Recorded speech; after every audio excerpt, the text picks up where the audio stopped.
Thank you, D10E, for having me. Thank you guys all for being here. How are you guys doing after lunch? Little stupor-y? Do you guys need to stand up and stretch a little bit, or are we okay? We're okay. All right. So let me just dive right in. William Gibson, the founder of the cyberpunk movement, had a saying the future is here, it's just not entirely distributed yet. I'm very convinced, I mean, Silicon Valley, we get this all the time, right? We essentially invent the future, and the rest of the world, it takes them a decade to catch on. I would argue Nelson's corollary to William Gibson's statement is the capital is here. It's just not very evenly distributed yet. And we're going to talk about that today and how we need to actually hard fork venture capital to make this thing happen. This is the building where I grew up in. Mom and Dad were missionaries, and I was the only white kid at the end of 6 hours of dirt road in rural Honduras. Mom and Dad essentially helped poor people in one of the poorest countries of the world get an education, and this is where I grew up. My perspective is a little bit different than the average person. Fast forward 30 some odd years, I moved to Silicon Valley with this crazy idea of building startups. If the success rate of startups is 1 to 10, obviously you have to build 10 companies, right? That's just the math. And so along the way, I started this series of events called Hackers and Founders. And in 2009, 2010, these events started going viral globally.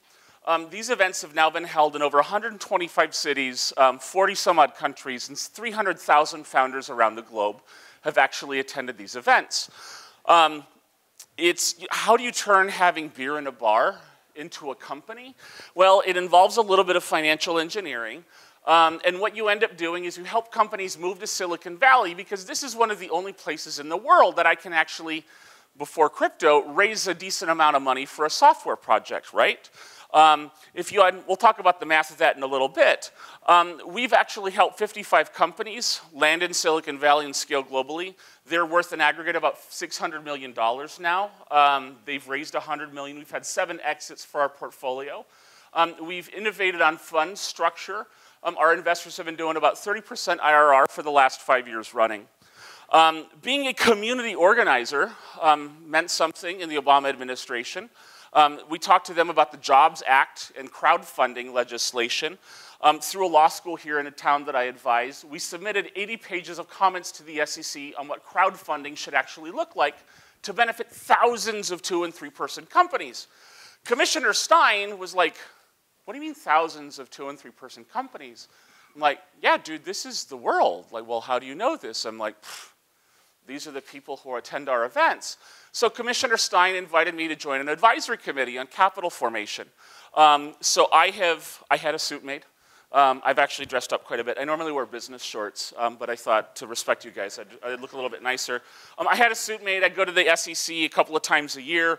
We talk about the problems in the current system of actually raising capital. And we've done a really deep dive into Title III crowdfunding, Reg A, Reg A+. And one of the biggest problems is now that we have rules on the books where anyone in the United States can invest a little bit of money into a security within certain guidelines, the problem is how do these investors get their money back out, right?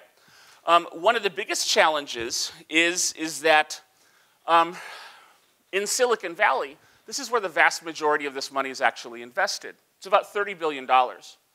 Why is this capital so concentrated here? Just to give you an example of how concentrated it is, in the last 70 years, you've had $4 trillion of market capitalization emerge between on Highway 101, 5 miles on either side from San Francisco to San Jose. The market cap of all those companies is about $4 trillion. Why is that? Well, because we have a mechanism to actually provide returns to investors in Silicon Valley.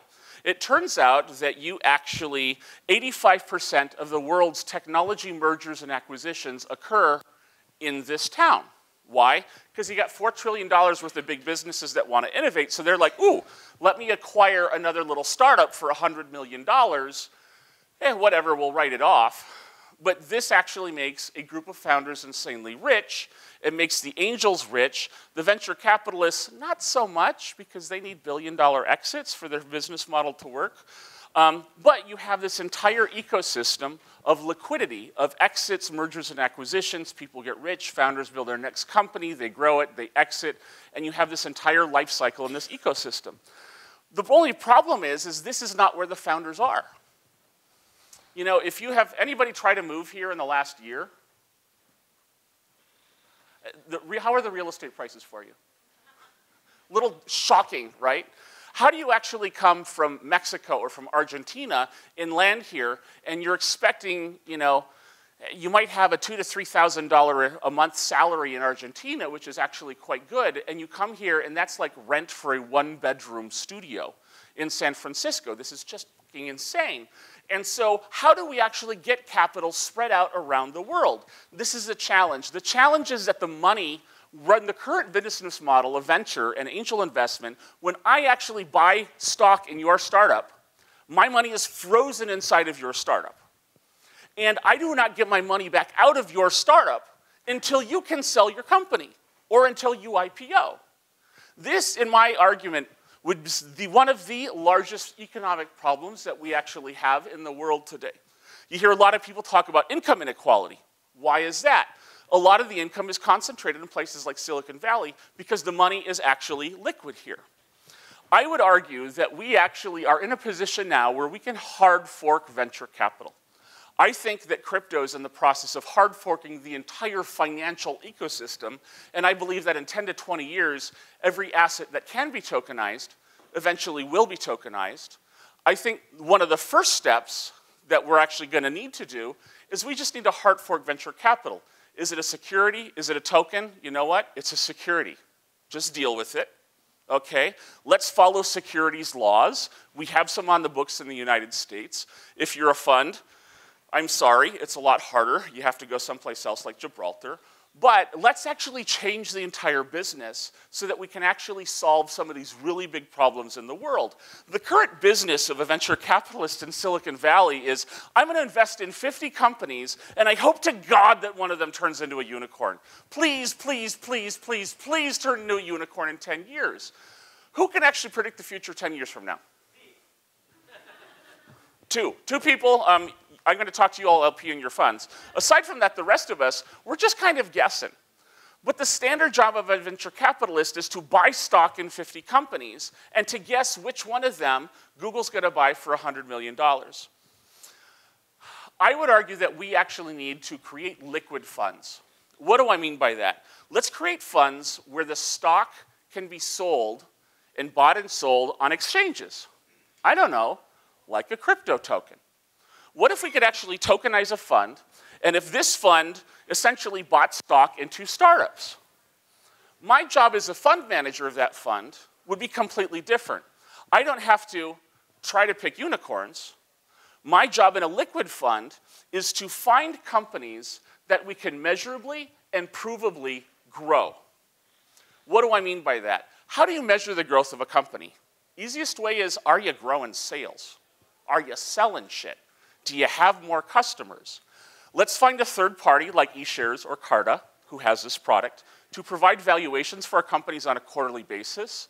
Let's audit that, let's report that to the market, and let's have this portfolio represented by a token, and this token can float on exchanges. My job then on the fund manager is to guess which company is going to grow 30%, 50%, 100% this next year. How many of you think that you could actually guess that about a company? It's actually a much easier job. Your job as a fund manager of a liquid fund is that these funds, the companies, just need to grow. If you actually, case example where I grew up in Latin America. Latin America is an $8 trillion economy. About 10% of the world's economy speaks Spanish. It's a little bit smaller than the Chinese market. Forgive my graphics. It only receives $500 million in angel, venture, and private equity combined last year. That is 25% of Uber's last check. 1/4 of one Silicon Valley check is the amount of investment that goes into an entire frickin' continent.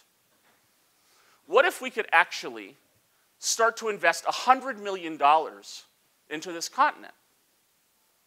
I would argue that we could actually put shoes on millions of children. Why? because we can create better businesses that ship software instead of shipping bananas. We can create many, many more jobs that are paying $2,000, $3,000, $5,000 a month, as opposed to paying $200, $400, $600 a month. And every job that we actually create in technology creates 5 additional service and support jobs. So I would argue that by distributing capital, by making liquid funds, we can actually put shoes on hundreds of millions of children. And this isn't just sort of some hippy-dippy sort of thing. Remember, I've actually had a fund that's been doing about 30% year over year. I am completely against the idea that you actually have to decide between people and profit. I think that what we actually have to do is we have to come together, let's think about, let's not be jerks. Let's put the white hat on, and let's actually build this crypto industry in the way that it actually needs to be built. Let's fill out the regulations. Let's work with governments to promote the regulations. Let's build liquid funds. Let's tokenize the stock of these companies. And let's put shoes on billions of children in the next decade so that we can have a better place. This is what we're doing at Hack Fund. If you're interested, happy to talk with you. Thank you.